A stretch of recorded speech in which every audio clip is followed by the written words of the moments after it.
Hello मेरे पढ़ियों, आपका स्वागत है आपके अपने YouTube channel study we education पर। तो आज हम पढ़ने जा रहे हैं क्लास 10th की इंग्लिश बुक का chapter a baker from Goa. और इस चैप्टर को लिखा है लुकियो रॉड्रिगस ने। इस कहानी में मेनली लुकियो अपने गोवा के बारे में स्टोरी बताते हैं कि जब वो छोटे थे तो गोवा में क्या क्या होता था। जैसे कि हमारे भी पेरेंट्स वगैरह होते हैं या दादा दादी जो भी होते हैं वो लोग हमें स्टोरी बताते हैं ना कि हमारे ज़माने में ऐसा होता था, या तारक मेहता में भिड़े बताता है मेरे ज़माने में, तो वो वाला है। इसमें भी हमको लुकियो गोवा के बारे में स्टोरी बता रहे हैं, बेसिकली गोवा की बेकरी के बारे में।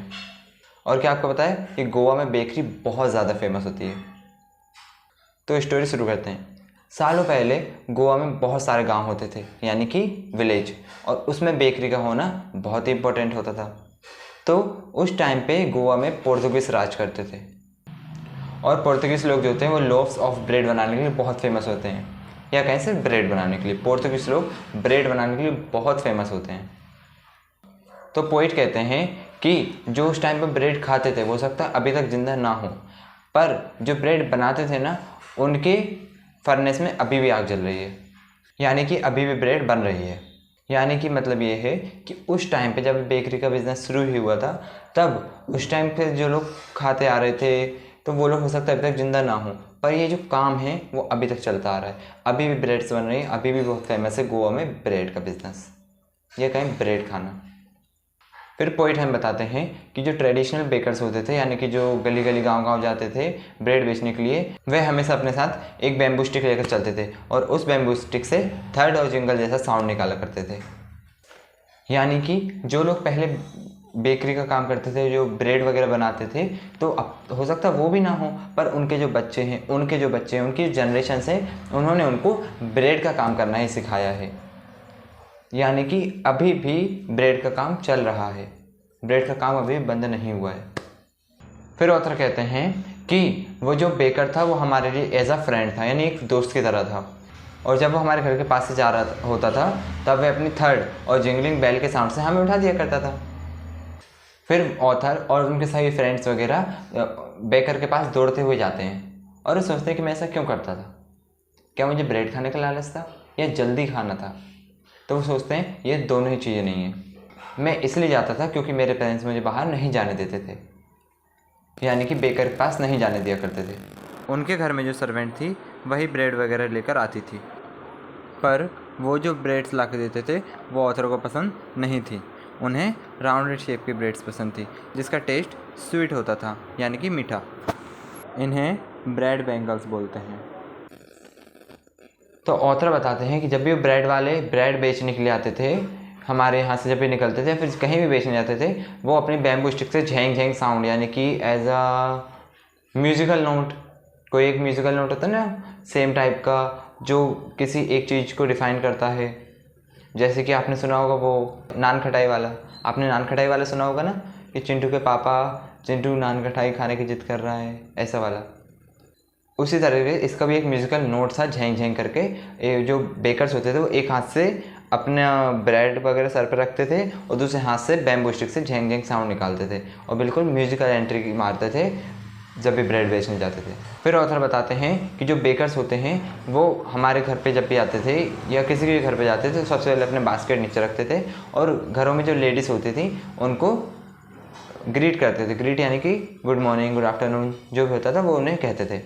फिर पोइट कहते हैं कि हमें उन बेकर्स के पास जाने की, ब्रेड देखने की, खाने की बहुत इच्छा होती थी, पर हमें जाने नहीं दिया जाता था।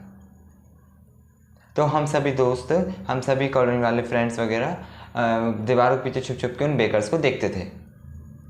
और जब हम ब्रेड्स खाने को मिलते थे, जब हमारे पेरेंट्स अंदर लेके ब्रेड्स आते थे, तो मुझे ब्रश करने तक का मन नहीं होता था, मैं बिना ब्रश किए ही ब्रेड खा लेता था। क्योंकि वो कहते हैं कि उस टाइम पर पेड़ वगैरह से फिर डंडी तोड़ने जाओ, फिर दातुन वाला ब्रश करो, तो उन्हें मन नहीं होता था, तो उन्हें पहले ब्रेड खाने की इच्छा होती थी। हो सकता है उस टाइम पर ब्रश ना चलते हों। फिर वो कहते हैं कि और वैसे भी टाइगर कहाँ ब्रश करता है, अदर एनिमल्स कहाँ ब्रश करते हैं, फिर तो उनके दांत कितने स्ट्रॉन्ग होते हैं टाइगर के, फिर भी उसके कितने वाइट दांत होते हैं। फिर ऐसे हमें ब्रश नहीं करनी चाहिए, और हाँ चाय और पी लेनी चाहिए ऊपर से, जिससे दांत क्लीन हो जाते हैं।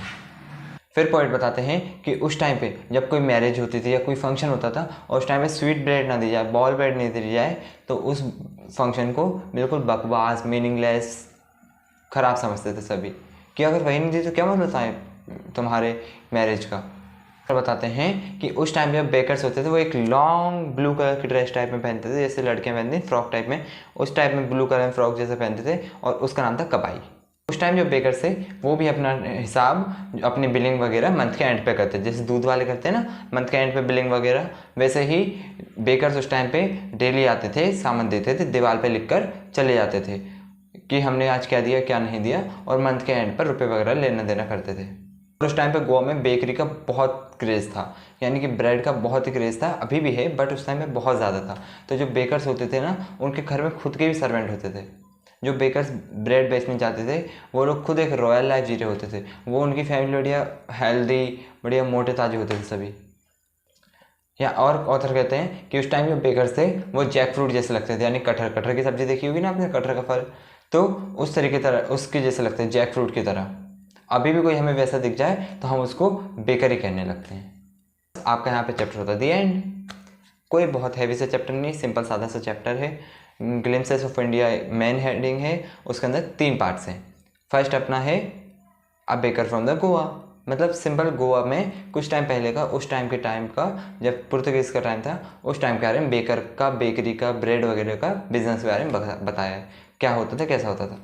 बस कुछ ज़्यादा नहीं करना है, सिंपल सा 2-4 चीज़ें याद रखना है कि बेकर्स को क्या बोलते थे, पैडर, और कैसे कलर की ड्रेस पहनते थे, उसका नाम क्या था, कबाई। तो मतलब बस ऐसे 2-4 बेसिक से कॉन्सेप्ट्स हैं इस चैप्टर में, ज़्यादा कुछ नहीं है बस। और अगर आपको वीडियो अच्छी लगी तो लाइक शेयर सब्सक्राइब ज़रूर करें। तब तक के लिए 3, 2, 1 बूम।